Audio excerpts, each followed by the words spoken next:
কোনো রোগীর প্রতি কোনো চিকিৎসক অবহেলা করলে তার ব্যাপারে ব্যবস্থা নেওয়া হবে বলে হুঁশিয়ারি দিয়েছেন বাংলাদেশ সরকারের স্বাস্থ্য ও পরিবার কল্যাণ মন্ত্রণালয়ের মন্ত্রী ডাক্তার সামন্তলাল সেন। আমি মন্ত্রী, চিকিৎসকদের যেরকম মন্ত্রী, রোগীদেরও মন্ত্রী।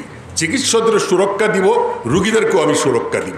13 জুলাই শনিবার ঠাকুরগাঁওয়ের পীরগঞ্জ উপজেলার 20 শয্যা বিশিষ্ট ডায়াবেটিস ও জেনারেল হাসপাতাল উদ্বোধন অনুষ্ঠানে তিনি এই হুঁশিয়ারি দেন। 25 কোটি টাকা ব্যয়ে নির্মিত ডায়াবেটিস ও জেনারেল হাসপাতাল উদ্বোধন অনুষ্ঠানে মন্ত্রী বলেন, আমি চিকিৎসকদের যেমন মন্ত্রী, রোগীদেরও তেমন মন্ত্রী। তাই আমি চিকিৎসকদেরও যেমন সুরক্ষা দেব, তেমনি রোগীদেরও সুরক্ষা দেব। নীতিমালা অনুযায়ী গ্রামের ডাক্তাররা আসলে তাদের বাসস্থান ও নিরাপত্তার ব্যবস্থা করতে হবে উল্লেখ করে মন্ত্রী বলেন, কোনো রোগীর প্রতি কোনো চিকিৎসক ভাইয়েরা অবহেলা করলে তার ব্যাপারে আমি ব্যবস্থা নেব। উদ্বোধন অনুষ্ঠানে অন্যান্যের মধ্যে উপস্থিত ছিলেন ঠাকুরগাঁও 3 আসনের সংসদ সদস্য হাফিজউদ্দিন আহমেদ, স্বাস্থ্য ও পরিবার কল্যাণ অধিদপ্তরের সচিব জাহাঙ্গীর আলম, স্বাস্থ্য ও পরিবার কল্যাণ অধিদপ্তরের মহাপরিচালক অধ্যাপক doctor ABM Khurshid Alam, Bangladesh diabetic সমিতির সভাপতি ও জাতীয় অধ্যাপক AK আজাদ, ঠাকুরগাঁও জেলা প্রশাসক মাহবুবুর রহমান সহ আরও অনেকে।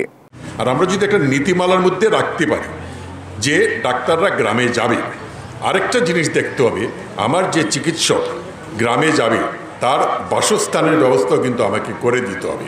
অনেক জায়গায় আছে ডাক্তারদের থাকার কোয়ার্টার ভালো নেই। আজকাল কিন্তু মেয়েরা অনেক বেশি উপজেলা হেলথ কমপ্লেক্সে কাজ করে, তাদের নিরাপত্তা দিতে হবে। এই জিনিসগুলো আমাকে দিতে হবে। আমি মন্ত্রী, চিকিৎসকদের যেরকম মন্ত্রী, রোগীদেরও মন্ত্রী। চিকিৎসকদের সুরক্ষা দিব, রোগীদেরকেও আমি সুরক্ষা দিব। রোগীদেরকে আমাকে দেখতে হবে।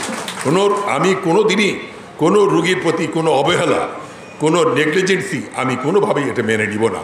আমি যদি কেউ অবহেলা করেন আমার চিকিৎসক ভাইরা, আমি ডেফিনেটলি তাদের ব্যবস্থা নিব। আমি অবহেলাকে কোনো দিনই মেনে নেব। মানুষের জীবন একটা, দুইটা না। আমরা যদি কোনো কাগজে ফাইলে কোনো ভুল সই করি আবার সংশোধন করা যায়, কিন্তু জীবন যদি চলে যায় আমার ভুলে, সেই জীবন আর কোনো দিন আসবে না। সুতরাং আমাকে সেই লক্ষ্যে কাজ করতে হবে।